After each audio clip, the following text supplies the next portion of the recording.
আসসালামু আলাইকুম এভরিওয়ান। গতকাল আমি আমার পঞ্চম চ্যালেঞ্জ শেষ করে আজকে ষষ্ঠ চ্যালেঞ্জ শুরু করেছি।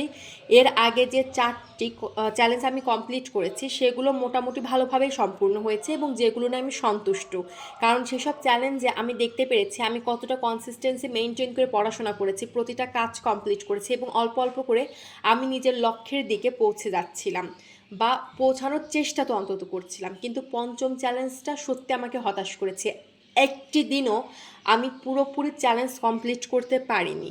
আমাকে আসলে হতাশ করেছে এটা। পরবর্তীতে আমি ভাবলাম হয়তো বা দীর্ঘদিন পড়াশোনার মধ্যে ছিলাম না, সেজন্য ওই কনসিস্টেন্সিটা আবার মেইনটেন করতে আমার কষ্ট হচ্ছে। বাট থেমে থাকলে তো হবে না, আগিয়ে যেতে হবে। এজন্য ষষ্ঠী চ্যালেঞ্জটি নিলাম এবং আমি খুব ডিটারমাইন্ড ছিলাম যে না, আমাকে এবার করতে হবে, আমাকে কনসিস্টেন্সি মেনটেন করে পড়াশোনা করতে হবে এবং অন্যান্য চ্যালেঞ্জগুলো ভালোভাবে সম্পূর্ণ করতে হবে। এজন্য গতকাল রাতে 1টার পরে ঘুমিয়ে আমি 4টার দিকে ঘুম থেকে উঠে পড়াশোনা শুরু করছি।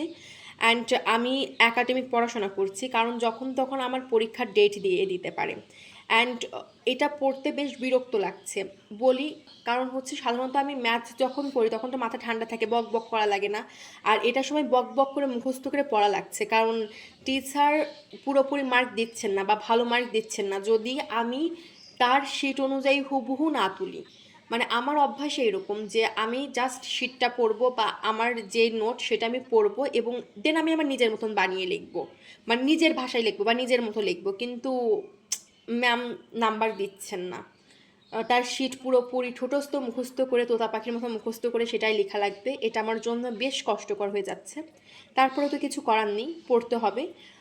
দেখা যাক কতদূর আগাতে পারি। আর বিসিএস এর পড়া কবে শুরু করব বলতে পারছি না, কারণ এখন একাডেমিক পড়াশোনার পিছনে সময় দিতে হবে আমাকে। তো সকাল থেকে 4.5 ঘন্টা মতো পড়েছি। তো এই তো ছিল আজ সকালের স্টাডি ব্লগ। দেখাবে পরবর্তী স্টাডি সেশনে ইনশাআল্লাহ। ততক্ষণ পর্যন্ত ভালো থাকবেন, সুস্থ থাকবেন এবং পড়াশোনা করার চেষ্টা করবেন। আল্লাহ হাফেজ।